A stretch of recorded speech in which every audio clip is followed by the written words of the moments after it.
করবেন যদি বেঁচে থাকি তাইলে আমাদের পক্ষে ইতিহাস বদলানো সম্ভব হবে।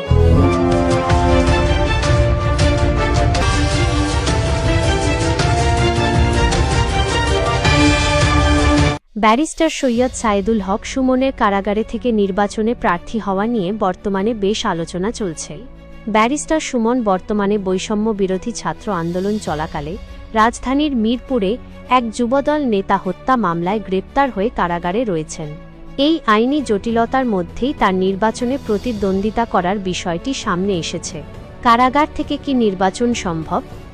বাংলাদেশের আইন অনুযায়ী কোনো ব্যক্তি কারাগারে থেকেও নির্বাচনে প্রার্থী হতে পারেন যদি না তিনি আদালত কর্তৃক কমপক্ষে 2 বছরের কারাদণ্ডে দণ্ডিত হন। বিচারাধীন মামলা যদি কেউ কেবল অভিযুক্ত হন এবং মামলা বিচারাধীন থাকে, যেমনটা সুমনের ক্ষেত্রে, তবে তার নির্বাচনে অংশ নিতে আইনি কোনো বাধা নেই।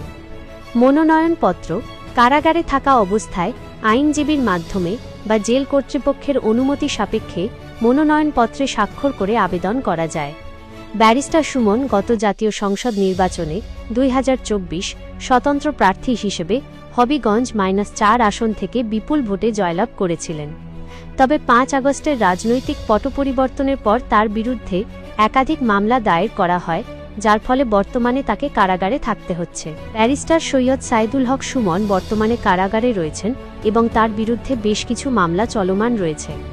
2026 সালের ফেব্রুয়ারি মাসের সর্বশেষ তথ্য অনুযায়ী 2024 সালের 21 অক্টোবর মধ্যরাতে ঢাকার মিরপুর এলাকা থেকে তাকে গ্রেপ্তার করা হয়। এরপর তাকে কয়েক দফায় রিমান্ডে নেওয়া হয়। মামলার ধরন তার বিরুদ্ধে মূলত 2024 সালের ছাত্র জনতার আন্দোলনের সময় হত্যা এবং হত্যাচেষ্টার অভিযোগে একাধিক মামলা হয়েছে। এর মধ্যে মিরপুর ও আদাবর থানায় অন্তত 2টি হত্যা মামলা এবং মিরপুর মডেল থানায় একটি হত্যাচেষ্টা মামলা উল্লেখযোগ্য।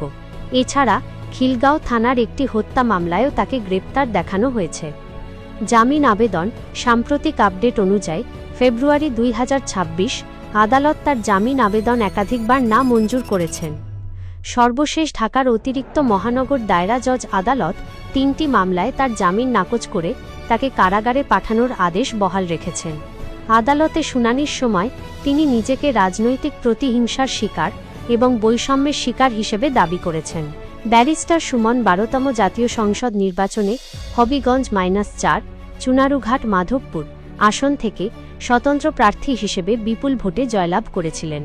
তবে তার নির্বাচনী আসনের বর্তমান অবস্থা সংসদ সদস্য পদ 5 আগস্ট 2024-এর রাজনৈতিক পটপরিবর্তনের পর এবং পরবর্তীতে রাষ্ট্রপতি কর্তৃক সংসদ বিলুপ্ত ঘোষণার ফলে তার সংসদ সদস্য পদ বাতিল হয়ে যায়। ত্রয়োদশ জাতীয় সংসদ নির্বাচন 2026 সালের ফেব্রুয়ারি মাসে অনুষ্ঠিত ত্রয়োদশ জাতীয় সংসদ নির্বাচনে তিনি অংশগ্রহণ করতে পারেননি, কারণ তিনি তখন কারাবন্দী ছিলেন। সর্বশেষ নির্বাচনী আপডেট অনুযায়ী এই আসনে নতুন জনপ্রতিনিধি নির্বাচিত হয়েছেন। সারা দেশে বিএনপি ও অন্যান্য দল এই নির্বাচনে অংশগ্রহণ করেছে।